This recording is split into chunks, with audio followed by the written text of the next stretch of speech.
안녕하세요. 저는 저희 지역에서 제법 손맛 좋다고 소문난 식당을 운영하고 있는 30대 후반의 싱글인 여자입니다. 네, 저는 요즘 기준으로도 결혼이 좀 늦은 편입니다. 과거에 저는 결혼 문턱까지 갔었는데요. 식겁하고 다시 싱글로 돌아온 일이 있었습니다.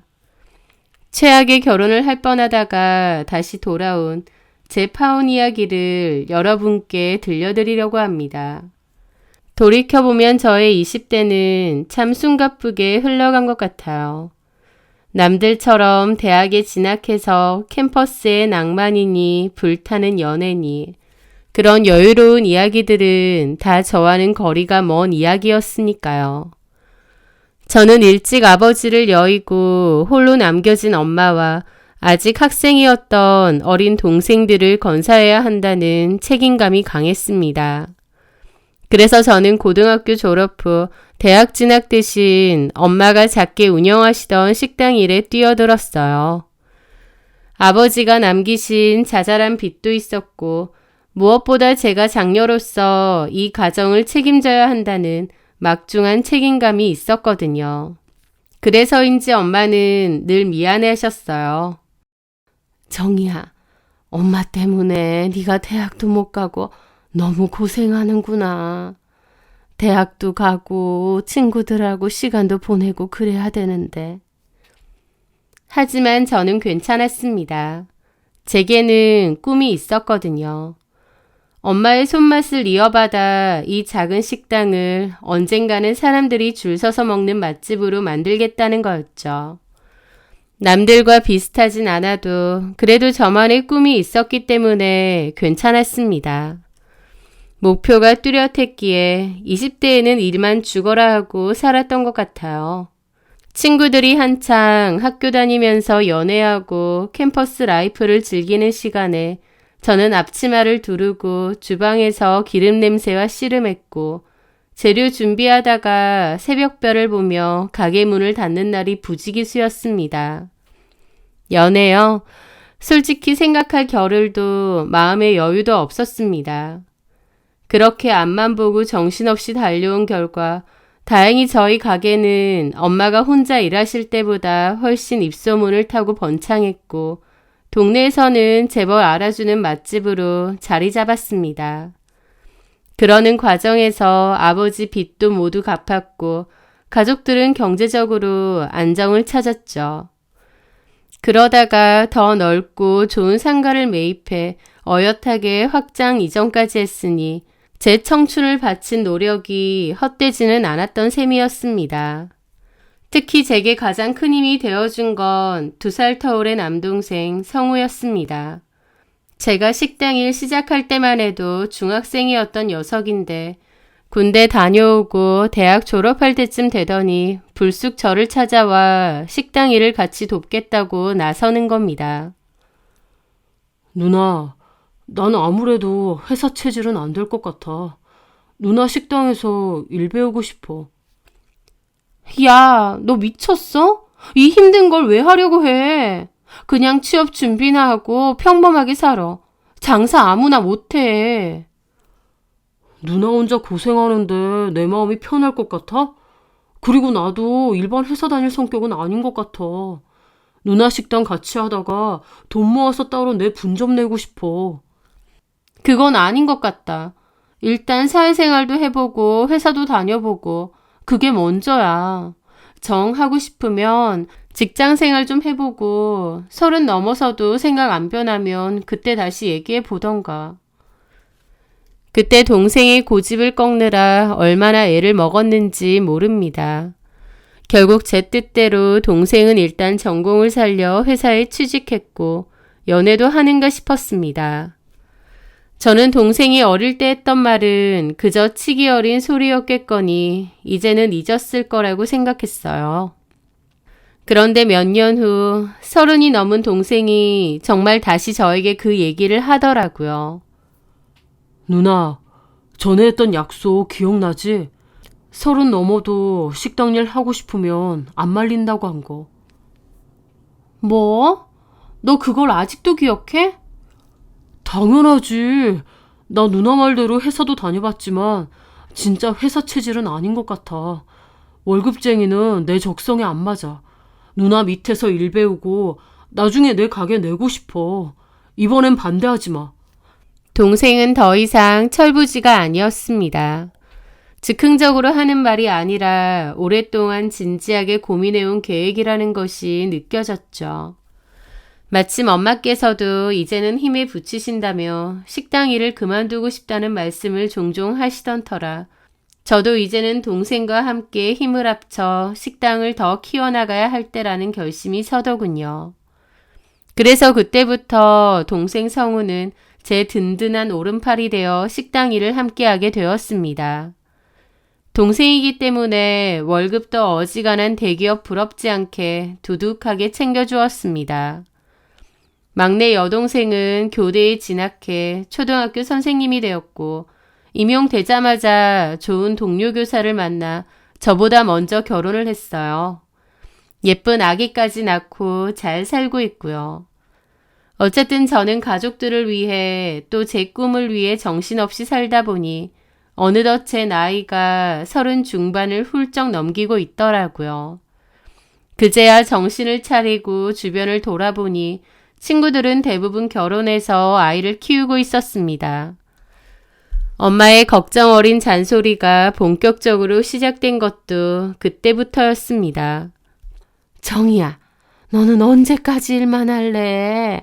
엄마 소원은 너 좋은 사람 만나 사는 거야. 일도 좋지만 좋은 사람 만나서 결혼할 생각도 해야지. 엄마가 선자리 좀 알아볼 테니까. 에이, 선은 무슨. 나는 그런 억지 만남 싫어. 내가 알아서 할게. 억지 만남은 무슨. 너 그러다 혼자 늙는다. 엄마는 늙은 딸이랑 살 생각 없어. 아, 엄마. 결혼이 뚝딱 되는 것도 아니고 내 나이 아직 창창한데 뭐. 내가 알아서 할게요. 엄마의 걱정과 조바심은 충분히 이해가 갔습니다. 하지만 저는 여전히 제 일이 더 중요하다고 생각했고 연애나 결혼은 늘 우선순위에서 뒤로 밀려나 있었던 것 같아요. 그렇다고 제가 남자를 한 번도 안 만나본 모태솔로는 아니었습니다. 당연히 20대 시절 풋풋하게 썸만 타다 끝난 사람도 있었고 저 좋다고 죽자사자 따라다닌 사람도 있긴 했죠. 하지만 막상 진지하게 만나다 보면 꼭 제가 용납하지 못하는 결정적인 문제점들이 하나둘씩 보이게 되어 결혼까지는 가지 못하는 겁니다. 나이가 찼다고 해서 아무나 골라 적당히 결혼할 수는 없잖아요. 평생을 함께할 배우자이니만큼 더 신중하게 골라야 한다고 생각했죠. 그런데 참 사람 앞날은 알 수 없다고 그렇게 신중을 기해야 할 나이에 만난 남자와 8개월도 안 돼서 결혼을 결심하게 될 줄 누가 알았겠어요? 정말 뜻밖의 인연이었습니다. 그 남자는 원래부터 안면이 있던 남자였습니다. 제가 사는 동네가 그리 크지 않다 보니 건너 친구들을 통해 아는 사람들이 꽤 있었는데요. 그중 한 명이 제 친구의 지인이었던 그 남자였습니다. 그 사람은 저에게 꾸준히 관심을 보이며 만나자고 적극적으로 다가왔고 친구의 주선으로 자연스럽게 몇 번 어울리게 되었습니다. 그 남자는 저와 동갑이었고 평범한 회사에 다니는 샐러리맨이었습니다. 이름은 이진수였죠. 그는 제가 식당을 운영한다고 하자 눈을 동그랗게 뜨고 반짝이며 말했습니다. 와, 정희씨. 동갑인데 벌써 사장님이라니 진짜 대단하시네요. 존경스럽습니다. 에이, 뭘요. 대단한 건 아니에요. 좋게 봐주시니 감사합니다. 아니에요. 정말 대단하신 거죠. 사실 제 남동생도 사업하다 말아먹었는데 언제 시간 되시면 제 동생한테 노하우 좀 전수해 주세요. 솔직히 말하면 그동안 남자를 만나지 못한 건 아니었지만 이렇게까지 제 일과 성공을 진심으로 인정해주고 존중해주는 남자는 처음이었습니다. 평범했지만 꾸밈 없고 선해 보이는 인상, 그리고 저를 향한 순수한 감탄과 호감에 저도 모르게 마음이 조금씩 열렸던 것 같아요. 저희는 급속도로 가까워졌고 자연스럽게 연애를 시작했으며 만난 지 8개월도 안 돼서 결혼을 약속하게 되었습니다. 둘 다 꽉 찬 나이였기에 시간을 끌 이유가 없다고 서로 생각했죠. 엄마는 제가 남자친구가 생겼다고 하자마자 마치 기다렸다는 듯이 결혼 얘기부터 꺼내셨고 하루빨리 양가에 인사시키라고 성하셨습니다. 결혼을 약속하고 얼마 지나지 않아 예비씨 댁에 인사를 드리러 갔습니다. 남친의 아버님은 올해 투병하시다 2년 전에 돌아가셨고 그 과정에서 집도 팔고 빚까지 지는 등 경제적으로 어려움을 겪었다고 했습니다. 그리고 실제로 찾아뵌 예비씨 댁의 살림살이는 제 예상보다 더 넉넉지 않아 보였고요. 예비 시어머니는 저희 엄마보다 연세가 서너 살 적으셔서 아직 환갑도 되지 않으셨는데 얼굴에는 고생한 세월의 흔적이 역력했습니다. 그리고 남친에게 얘기를 종종 들었던 남친의 남동생 민혁이는 제 생각보다 더 어둡고 그늘져 보이더라고요.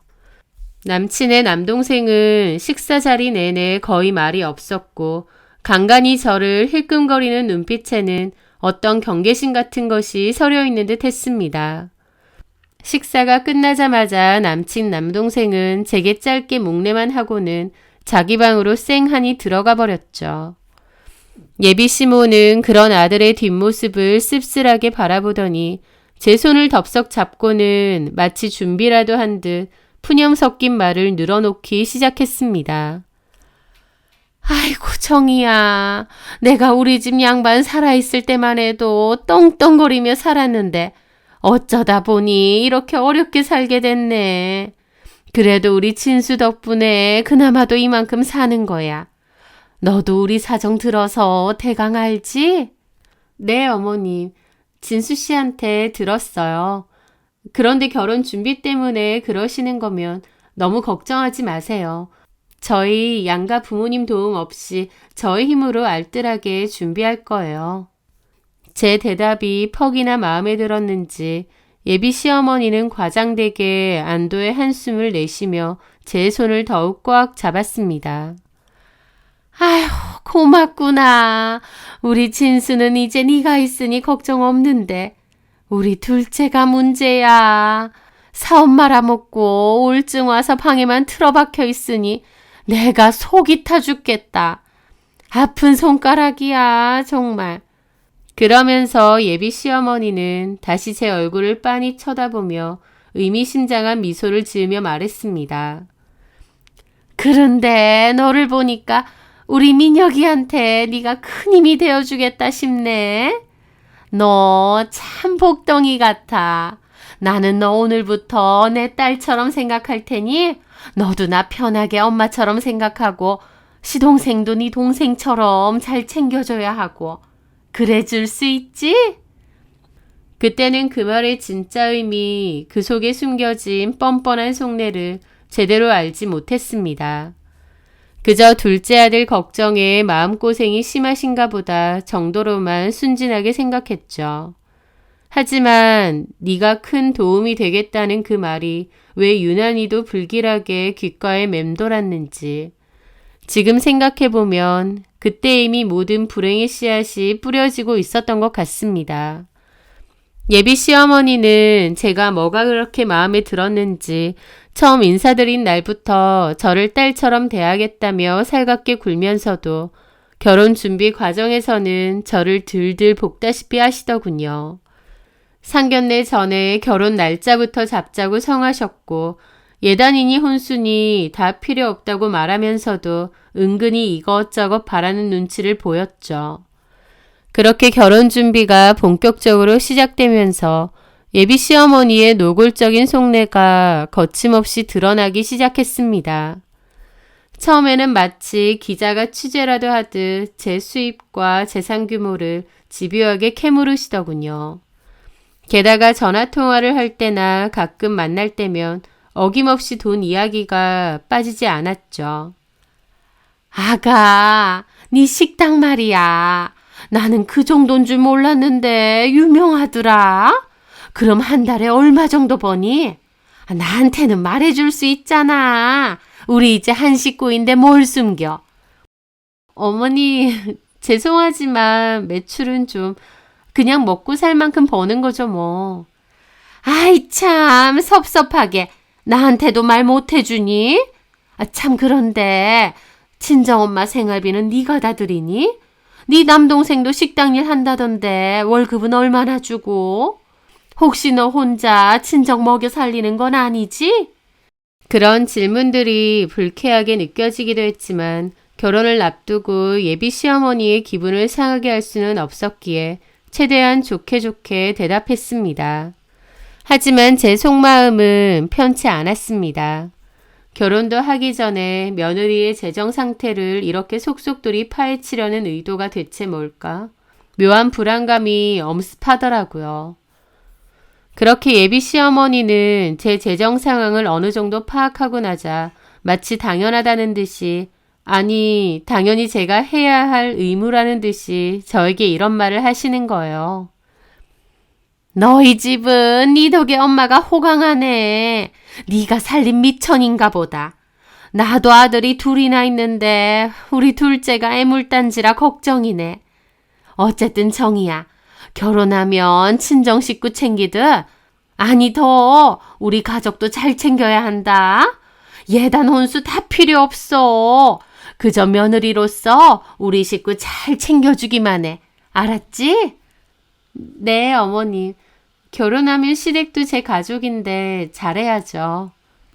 저는 그때까지만 해도 그 말을 문자 그대로 좋은 의미로 해석하려 애썼습니다. 하지만 그 잘 챙겨야 한다는 말의 무게가 그렇게나 무겁고 부당하며 일방적인 착취를 의미하는 것일 줄은 꿈에도 몰랐습니다. 며칠 뒤에는 정말 황당한 일이 벌어졌습니다. 예고도 없이 예비 시어머니가 제 식당에 불쑥 찾아온 거예요. 하필이면 점심 피크 시간이라 정말 눈코 뜰 새 없이 바빴는데 예비 시어머니는 식사를 하러 온 것도 아니면서 빈 테이블 하나를 떡하니 차지하고 앉으시더라고요. 그러면서 마치 감시라도 하듯 오가는 손님 수를 세고 주방 안을 힐끔거리고 제가 직원들에게 지시하는 모습까지 빤히 지켜보시는 거예요. 저는 예비 시어머니의 행동이 이해가 안 되고 불편하더라고요. 어쨌든 오셨으니 바쁜 틈에 다가가 인사를 건넸는데요. 예비 시어머니는 건성으로 대답하시고는 계속 식당을 살피시더라고요. 제 남동생인 성우는 처음 보는 예비 시어머니를 당연히 수상하게 여겨 제게 귓속말로 물었습니다. 누나, 저기 저 아줌마 누구셔? 아까부터 카운터 기웃거리고 손님 수세고 이상해. 꼭 염탐하러 온 사람 같아. 아, 저분이 진수 씨 어머님이야.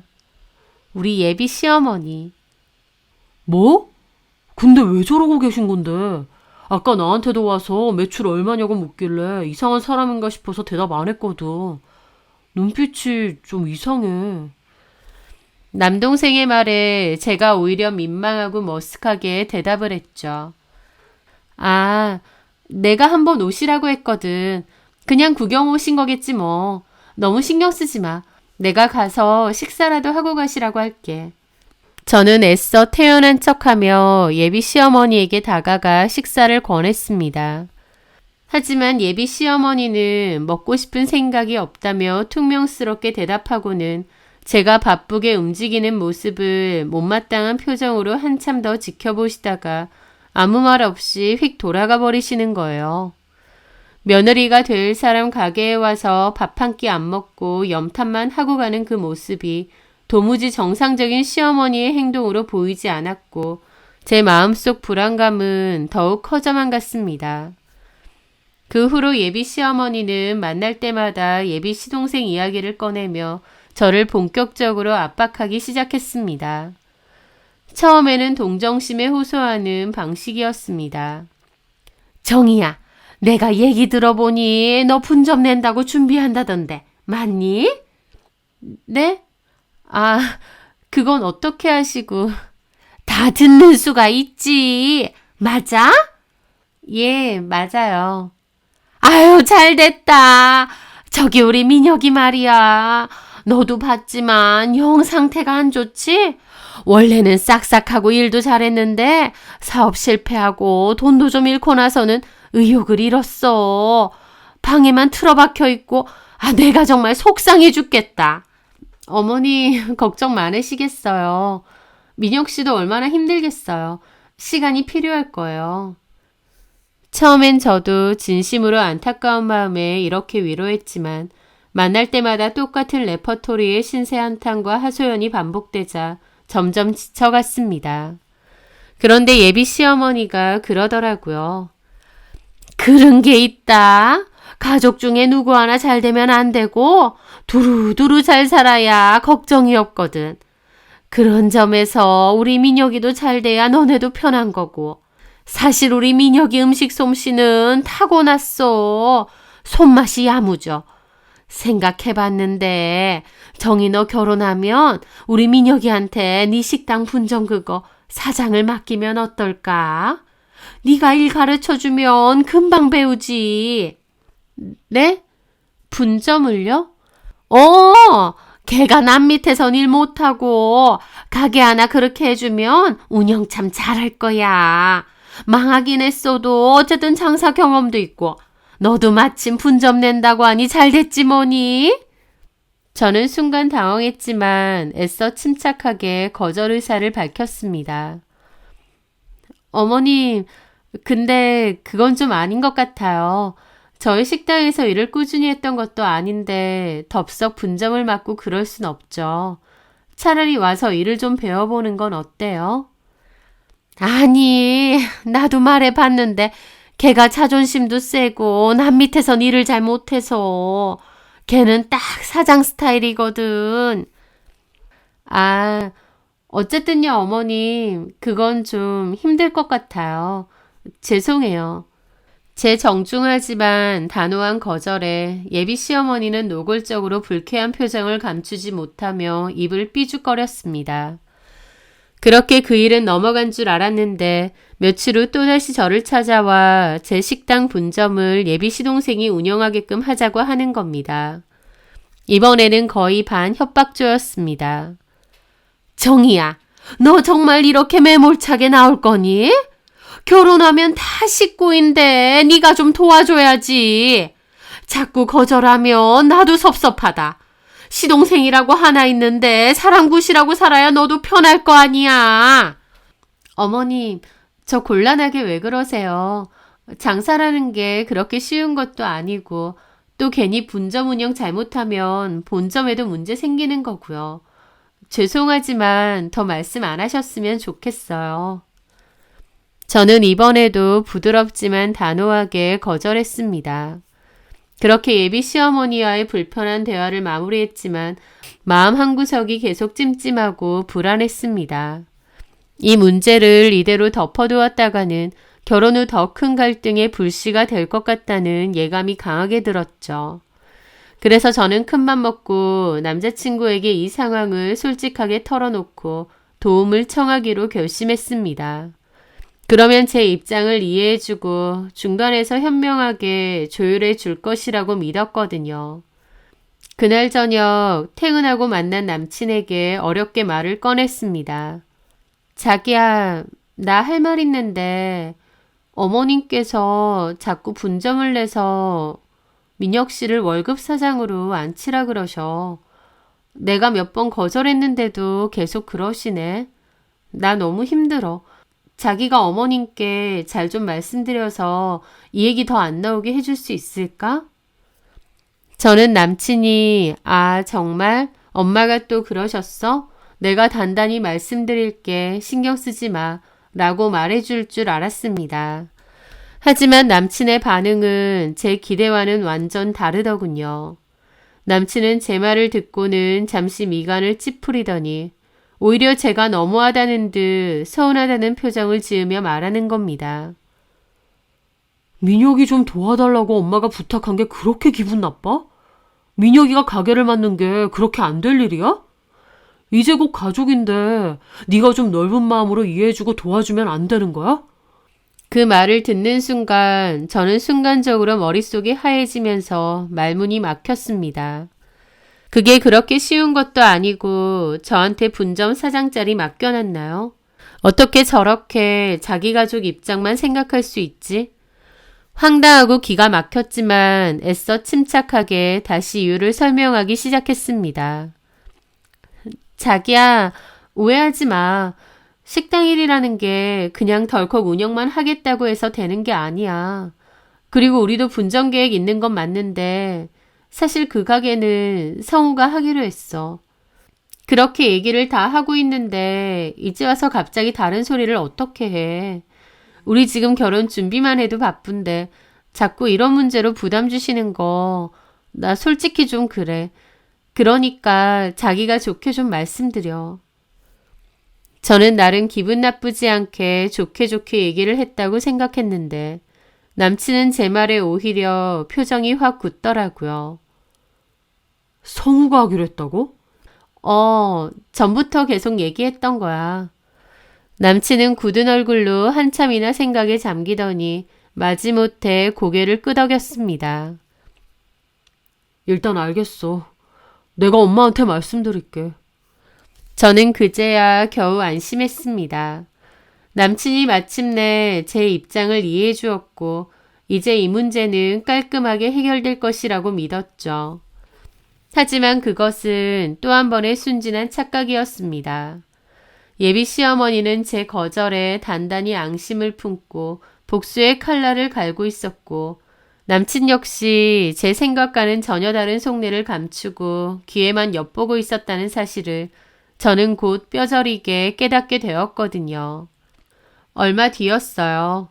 아침 일찍 가게에 나와 오픈 준비를 서두르고 있는데 갑자기 가게 문이 거칠게 열리더니 예비 시어머니와 남친이 잔뜩 굳은 표정으로 함께 들어서더라고요. 표정이 너무 안 좋아 좀 당황했지만 일단 가게 안쪽 조용한 구석자리로 안내하고 따뜻한 차 한 잔을 내드렸습니다. 저는 남자친구에게 눈짓으로 무슨 일이냐고 했는데 난감한 표정으로 바닥만 쳐다보며 자기 엄마 눈치만 살피고 있더라고요. 어머님은 화가 잔뜩 난 얼굴이셨는데 이게 뭐지 싶어서 황당하기도 했죠. 어머니, 무슨 일이신데 이른 아침부터 연락도 없이 오셨어요?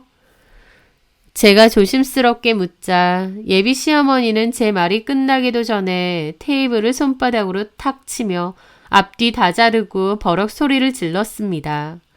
어머님의 얼굴은 분노로 시뻘겋게 달아올라 있더라고요. 진수한테 들었는데 분점 내서 네 동생한테 준다며? 내가 그 소리 듣고 밤새 잠 한숨 못 잤다. 너 정말 이럴 수가 있니? 라며 따지는 겁니다. 저는 황당해서 되물었죠. 제 동생이 분점 사장이 되는데 왜 어머님이 밤새 잠을 못 주무세요? 그러자 어머님이 언성을 더욱 높이며 악을 썼습니다. 예비 시어머니의 눈빛은 거의 저를 잡아먹을 듯 이글거렸습니다. 아니, 몰라서 묻는 거니? 알면서도 모르는 척 그러는 거니? 내 아들 좀 도와달라는 말은 쌩까고 네 동생은 떡하니 분점 사장을 시켜? 네 식구만 챙겨? 그럴 거면 결혼은 왜 해? 내가 너한테 부탁하는 게 쉬운 일인 줄 아니? 나도 자존심 다 구겨가며 너한테 부탁한 거다. 그거 딱 잘라 거절해놓고 보란 듯이 네 동생 그 자리에 앉히는 건 뭐 하자는 거야? 나를 무시하는 거니? 내가 뭐라고 했어? 가족끼리 어려울 때 도와야 된다고 했지? 우리 민혁이를 시동생이 아니라 동생처럼 생각해달라고 했지? 시동생이 저러고 있는데 너는 나 몰라라. 네 가족만 챙기면 그만이야? 그따위로 이기적으로 살 거면서 결혼은 왜 한다 그래?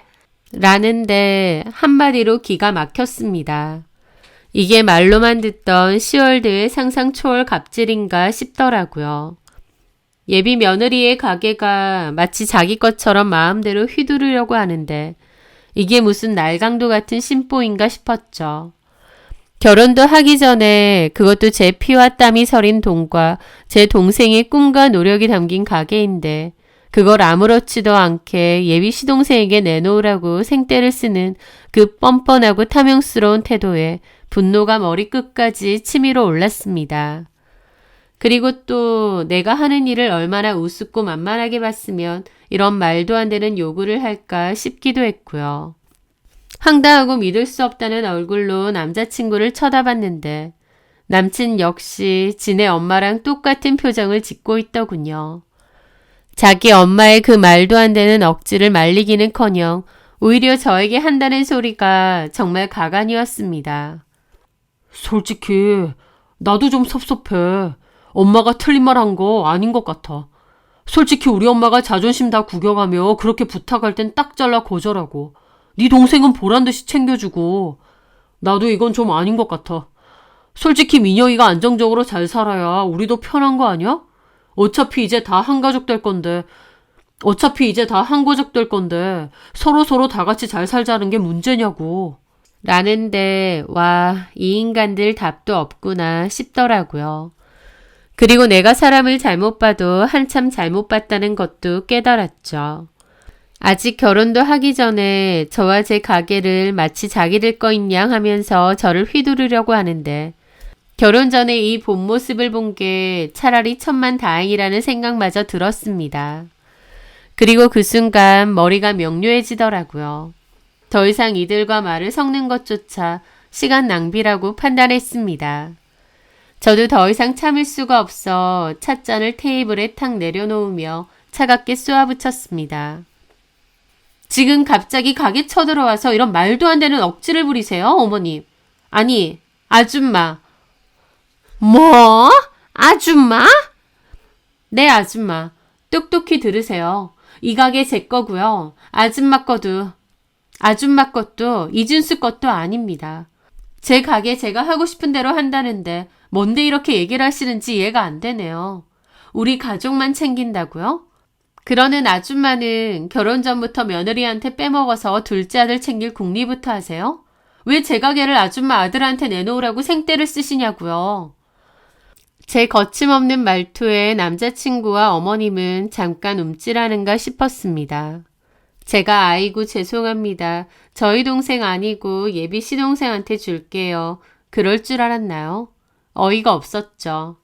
저는 단호하게 나왔는데 어머님은 분노를 참지 못하고 저보다 더 언성을 높여 악을 쓰더군요. 뭐? 아줌마? 너 말 다 했니? 시엄마 될 사람한테 아줌마라고? 결혼 엎어도 되나 보지? 라는데 어이가 없더군요.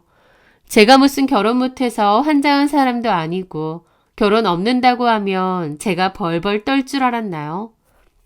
네, 얼마든지 엎어도 됩니다. 저 아줌마 아들이랑 결혼 안 할 거예요. 제 쪽에서 사양이에요. 아직 결혼식도 안 올렸는데 가족은 무슨 가족이에요? 지나가던 개가 웃겠네. 요구를 해도 상식적인 요구를 해야죠. 그러는 아줌마는 제가 가족이니까 살던 집 내놓으세요 하면 주시겠어요? 막말로 제가 왜 생판남인 아줌마 둘째 아들한테 제 가게를 왜 내줘야 하는데요? 아무것도 모르는 아줌마 둘째 아들이랑 자기 인생 걸고 일하는 제 동생이랑 같냐고요. 하다못해 식당 일이라도 좀 배우라고 해도 방구석에 처박혀서 사장 아니면 안 하겠다는 그쪽 아들한테 내가 왜 그래야 되냐고요. 결혼 당장 엎을게요. 그러니까 당장 둘 다 내 가게에서 나가세요. 영업 방해하지 마시고요. 제 단호한 파혼 선언과 거침없는 독설에 예비 시모는 충격을 받은 듯 얼굴이 시뻘개지더군요. 그런데 남친, 아니 이진수는 그 와중에도 정신 못 차리고 자기 엄마에게 소리 지르는 제 태도가 마음에 안 든다며 저에게 화를 내는 겁니다. 야, 최정희, 너 말 다 했어? 어떻게 우리 엄마한테 그런 막말을 해? 어쨌든 결혼하면 다 챙길 거였잖아. 좀 일찍 챙겨달라는 게 그렇게 죽을 죄냐? 그리고 고작 이런 일로 결혼까지 깨? 너 제정신이야? 네 나이를 생각해. 30 중반 넘어서 누가 너 같은 여자랑 결혼하겠냐? 너 나랑 헤어지면 평생 노처녀로 늙어 죽을 거야. 아직도 몰라? 라는데 저는 어처구니가 없어서 웃음이 절로 나오더라고요. 참나, 노처녀로 늙어 죽는다고? 그래, 나 노처녀로 늙어 죽을게. 근데 나는 노처녀라도 돈이라도 많지. 너는 어떨 것 같아? 사람 구실 못하는 동생에 며느리 등골 빼먹을 궁리만 하는 네 엄마랑 살면서 장가나 갈 수 있을 것 같아? 네 걱정이나 하세요. 가진 게 없으면 심보라도 곱게 쓰던가. 그동안 착한 척 연기하느라 힘들었겠다. 당장 꺼져. 우리 결혼은 끝이야. 파혼이라고. 제 단호한 태도와 거침없는 독설에 당황한 두 사람은 제가 정말로 미친 사람처럼 강경하게 나오니 뭐라 더 이상 대꾸도 하지 못하고 어버버거렸습니다. 그때 마침 제 동생 성우가 가게에 출근하며 들어오더라고요. 가게 안의 험악한 분위기를 금세 눈치챈 동생에게 제가 저 두 인간들 좀 당장 내보내달라고 눈짓을 보냈고 동생은 나가라고 경고를 했습니다. 동생이 험악하게 나가라고 으름장을 놓으니 결국 예비시모와 이진수도 일단 가게 밖으로 나가더라고요. 그런데 가게 밖으로 쫓겨나고 나니 예비시모와 이진수는 뭔가 아차 싶은 표정이 역력했습니다. 자기들이 세게 나오면 제가 깨갱할 줄 알았나 본데 제가 좋다코나 파혼하자고 할 줄은 몰랐던 것 같더군요. 제가 나이가 있다 보니 더 아쉬운 쪽이라고 단단히 착각했나 봅니다. 이진수는 남동생이 버티고 있으니 들어오지는 못하고 가게 밖에서 막 유리문을 두드리며 저를 애타게 부르더라고요. 정희야, 너 진짜 파혼할 마음 아니지? 아까 내가 미안했어. 다시 얘기해보자. 저는 그들의 구차한 변명과 뒤늦은 후회를 더 이상 들어줄 가치도 없다고 생각했습니다. 저는 문을 열고 그 인간들 보는 앞에서 폰을 꺼냈습니다. 여보세요, 경찰이죠? 여기 웬 사람들이 업무 방해를 하는데요. 가라고 해도 안 가고 행패네요. 당장 와주실 수 있죠? 제가 눈앞에서 경찰에 신고하자 예비시모와 이진수는 시겁해서 가겠다고 하면서 가더라고요. 저는 그날 너무나 황당하고 부당한 요구를 하는 예비시모와 이진수에게 주저없이 파혼이라는 결정타를 날렸습니다. 제 입으로 파혼이라는 말을 하고 나니 오히려 그동안 느꼈던 불안감과 알 수 없는 스트레스가 한꺼번에 씻겨 내려가는 기분마저 들더라고요. 그렇게 두 사람을 쫓아낸 후 예상대로 한동안 파혼을 무마하려는 그들의 연락과 문자가 이어졌습니다. 이진수는 술에 취해 밤늦게 전화를 걸어와 울며 불며 매달리기도 했고 예비시모는 마치 아무 일 없었다는 듯 태연하게 예물 보러 가자는 문자를 보내기도 했습니다. 하지만 저는 그들의 모든 연락처를 차단했고 예약했던 예식장이며 스튜디오 등 결혼 관련 일정들을 미련 없이 일사천리로 취소했습니다. 결혼 취소를 알리면서 주변에서 이런저런 얘기도 많이 들어야 했지만 더 큰 불행과 고통으로 점철될 뻔한 제 남은 인생을 구한 값이라고 생각하면 그저 다행스럽고 감사할 따름이죠. 저는 다시 제 일과 삶에 그리고 사랑하는 가족들에게 집중했습니다. 그리고 그 일로부터 약 2년 정도 시간이 흘렀을 때였어요. 그동안 저와 제 가족에게는 많은 좋은 변화가 있었습니다. 제가 운영하는 본점 식당은 입소문과 단골들의 성원에 힘입어 얼마 전 더 크게 확장 리모델링을 마쳤고 이제는 저희 지역뿐만 아니라 다른 지역에서도 찾아오는 맛집으로 확실히 자리매김했습니다. 그리고 무엇보다 기쁜 소식은 제 동생이 열었던 분점이 그야말로 대박을 쳤다는 겁니다. 성우는 정말 밤낮 없이 열심히 일했고 저에게 배운 노하우에 자신만의 아이디어를 더해 많은 사람들의 입맛까지 사로잡는 데 성공했습니다. 저희 본점보다도 매출이 잘 나올 때가 많을 정도로 크게 성장했거든요. 저희는 이제 각자의 식당을 성공적으로 운영하는 동업자이자 서로에게 가장 든든한 지원군이 되어주고 있습니다. 주말이면 온 가족이 함께 모여 맛있는 음식을 나눠 먹고 웃음꽃을 피우는 예전보다 훨씬 더 단란하고 행복한 시간을 보내고 있죠. 그러던 얼마 전 동네에서 우연히 예전 남자친구와 그의 어머니의 소식을 전해 듣게 되었습니다. 제가 아는 미용실 원장님이 동네 소식통이거든요. 그 외에 정희 씨 예전에 결혼할 뻔했던 그 남자 있잖아. 진수네. 그 집 요즘 아주 죽을 상이라던데? 네? 아, 그래요? 저는 헤어지고 나서는 아예 소식을 못 들어서. 말도 마. 그 남자 아직도 그 회사 그대로 다니는데 승진도 못하고 그냥 그저 그렇게 지낸다더라고. 그리고 그 둘째 아들내미랑 그 엄마가 자기들도 장사를 하네 어쩌네 하고 일 벌렸다는데 그것도 파리만 날리고 있다더라고. 장사가 뭐 쉽나? 아주 죽을 맛인 것 같은데. 그 집의 근황을 듣는데 솔직히 고소한 마음이 들었습니다. 물론 대놓고 비웃거나 기뻐할 일은 아니지만 그들의 탐욕과 이기심이 결국 스스로를 불행하게 만들었구나 싶기도 하더라고요. 만약 제가 그때 파혼을 결심하지 못하고 그들의 요구를 들어주며 결혼을 강행했다면 지금쯤 저는 제 모든 것을 빼앗기고 휘둘리고 불행 속에서 허덕이고 있었을지도 모르죠. 돌아보면 예비 시모가 처음부터 제 재정 상태를 꼬치꼬치 캐물었던 것도 예비 시동생의 불행을 그토록 강조하며 제 동정심을 자극했던 것도 모두 저를 호구잡아 자신들의 경제적 어려움을 해결해 보려는 치밀하고 이기적인 속셈이었던 것 같습니다. 저한테 가족이라는 것을 강조했지만 정작 그들에게 저는 가족이 아니라 그냥 돈줄이자 호구일 뿐이었던 것 같고요. 몇 달 전의 파혼은 제 인생에 잠시 큰 폭풍우를 몰고 왔지만 그 폭풍우 덕분에 저는 제 인생의 항로를 제대로 다시 설정할 수 있었습니다. 저는 제 선택에 단 한치의 후회도 없어요. 오히려 그들과 결혼으로써 더 엮이지 않은 것을 천만다행으로 여깁니다. 그리고 지금의 홀가분하고 평온한 마음으로 제 일과 삶에 그리고 사랑하는 가족들에게 더욱 집중하며 살아가고 있어요. 비슷한 문제로 고민하고 계신 다른 분들이 있다면 제 이야기가 작은 도움이라도 될 수 있기를 바랍니다. 결혼 전 예비 배우자나 그 가족의 무리하고 비상식적인 요구는 결코 가볍게 넘기지 마시길 바랍니다. 그것은 달콤한 말 뒤에 숨겨진 독버섯일 수도 앞으로 펼쳐질 불행의 명백한 전조일 수도 있으니까요. 자신의 인생을 책임지고 행복하게 만들 수 있는 사람은 결국 자기 자신밖에 없더라고요. 지금까지 이야기를 들어주셔서 감사합니다.